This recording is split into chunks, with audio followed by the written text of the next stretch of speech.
Ya, Assalamualaikum warahmatullahi wabarakatuh.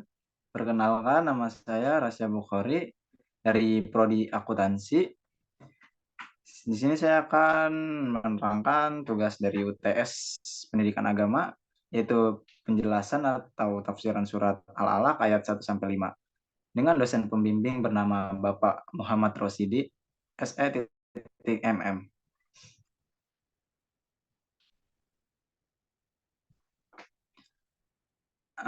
Di sini ada surat Al-Alaq ayat 1-5 yang berbunyi Bismillahirrahmanirrahim. Iqra bismi rabbikal ladzi khalaq. Khalaqal insana min 'alaq. Iqra wa rabbukal akram. Allazi 'allama bil qalam. 'Allamal insana ma lam ya'lam. Yang artinya ayat pertama berbunyi bacalah dengan menyebut nama Tuhanmu yang menciptakan. Ayat kedua, dia telah menciptakan manusia dari segumpal darah. Ayat ketiga, bacalah, dan Tuhanmu lah yang maha mulia. Yang keempat, yang mengajar manusia dengan pena. Yang kelima, artinya dia mengajarkan manusia apa yang tidak diketahuinya.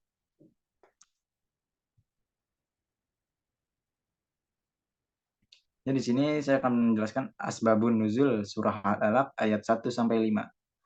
Dalam hadis yang diriwayatkan oleh Aisyah radhiyallahu anhu, ia berkata bahwa permulaan wahyu yang diturunkan kepada Rasulullah Shallallahu alaihi wasallam adalah mimpi yang baik pada waktu tidur. Biasanya, mimpi yang dilihat itu jelas, sebagaimana cuaca di pagi hari. Kemudian, timbullah pada diri beliau keinginan untuk meninggalkan keramaian. Untuk itu, beliau pergi ke Gua Hiro untuk berkhalawat. Beliau melakukannya beberapa hari. Khadijah, sang istri beliau, menyediakan beberapa perbekalan untuk beliau selama di Gua Hiro. Pada suatu ketika, datanglah malaikat Jibril kepada beliau. Malaikat itu berkata, Iqra, yang artinya bacalah. Beliau menjawab, aku tidak pandai membaca. Malaikat itu mendekap beliau sehingga beliau merasa kepayahan. Kemudian malaikat itu kembali berkata, bacalah. Beliau menjawab lagi, aku tidak bisa membaca. Setelah 3 kali beliau menjawab seperti itu, malaikat membacakan surat Al-Alaq ayat 1-5. Setelah selesai membacakan kelima ayat tersebut, malaikat Jibril pun menghilang. Tinggallah beliau seorang diri dengan perasaan takut. Beliau langsung segera pulang menemui istrinya, yakni Khadijah. Beliau terlihat gugup sambil berkata, Zammiluni, Zammiluni, yang artinya selimuti aku, selimuti aku. Setelah hilang rasa takut dan dinginnya, Khadijah meminta beliau untuk menjelaskan kejadian yang Rasulullah SAW alami. Setelah mendengar kisah yang dialami beliau, Khadijah berkata kepada Rasulullah, demi Allah, Allah tidak akan mengecewakanmu selama-lamanya. Engkau adalah orang yang suka menghubungkan kasih sayang dan memikul yang berat.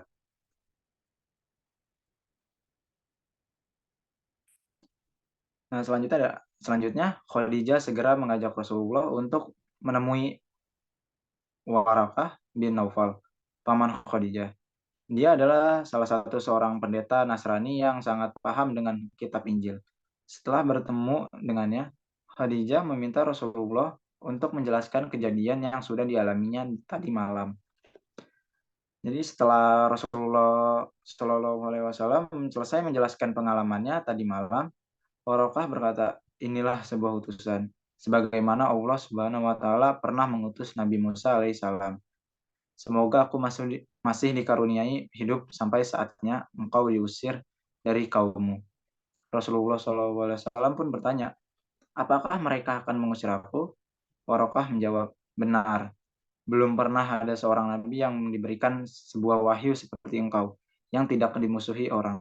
Apabila aku masih mendapati engkau, pasti aku akan menolong engkau sekuat-kuatnya. Hadis riwayat Al-Bukhari, Badawul Wahyi nomor 3.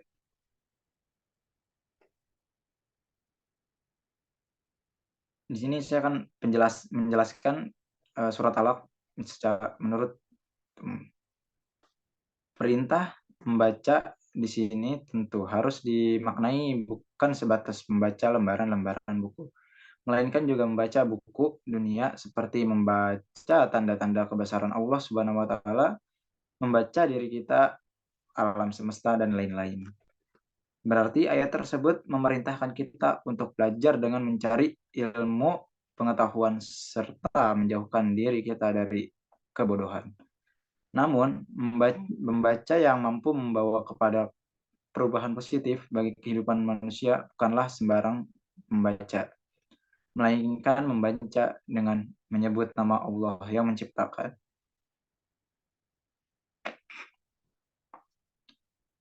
Ayat pertama menjelaskan perintah untuk mencari ilmu. Ilmu yang bersifat umum, baik ilmu yang menyangkut ayat-ayat kuliah atau ayat Al-Quran dan ayat-ayat kauniyah atau yang terjadi di alam.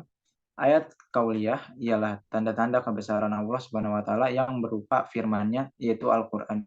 Dan ayat-ayat kauniyah ialah tanda-tanda kebesaran Allah Subhanahu wa taala yang berupa keadaan alam semesta. Dan ayat kedua, Allah Subhanahu wa taala menyatakan bahwa manusia diciptakan dari segumpal darah.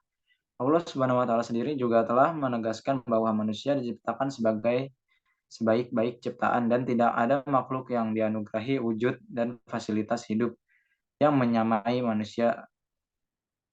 Allah Subhanahu wa taala menganugerahi manusia berupa akal, pikiran, perasaan, dan petunjuk agama. Semua itu menjadikan manusia sebagai makhluk yang paling mulia. Yang demikian itu diharapkan manusia bersyukur kepada Allah Subhanahu wa taala dengan menaati semua perintah dan menjauhi semua larangannya. Pada ayat ketiga terdapat dua pengertian pokok, yakni perintah untuk membaca sebagai penegas Allah Subhanahu wa taala yang maha mulia. Oleh karena itu, Islam mendidik umatnya agar menjadi umat yang pandai sehingga bisa memahami ayat-ayat kauliyah dan kauniyah. Pada ayat keempat, Allah Subhanahu wa taala mengajarkan manusia dengan pena. Maksudnya dengan pena manusia dapat mencatat berbagai cabang ilmu pengetahuan. Dengan pena manusia dapat menyatakan ide, pendapat, dan keinginan hatinya. Dan dari pena manusia juga mendapatkan berbagai ilmu pengetahuan baru. Yang terakhir pada ayat kelima, Allah Subhanahu wa taala mengajarkan manusia apa yang tidak atau belum diketahuinya. Manusia lahir ke dunia dalam keadaan tidak mengetahui apa-apa. Secara perlahan, Allah Subhanahu wa taala memberikan manusia kemampuan melihat dengan matanya dan mendengar dengan telinganya. Sehingga dengan kemampuannya itu manusia mampu mencapai cabang ilmu baik ilmu agama maupun ilmu yang lain. Bahkan ilmu yang mungkin langsung diberikan oleh Allah Subhanahu wa taala kepada beberapa orang yang dikehendaki tanpa melalui belajar atau ilmu laduni. Demikian, Allah Subhanahu wa taala telah menerangkan bahwa manusia dicipta dari benda yang tidak berharga, kemudian memuliakannya dengan mengajar, membaca, menulis, dan memberinya pengetahuan.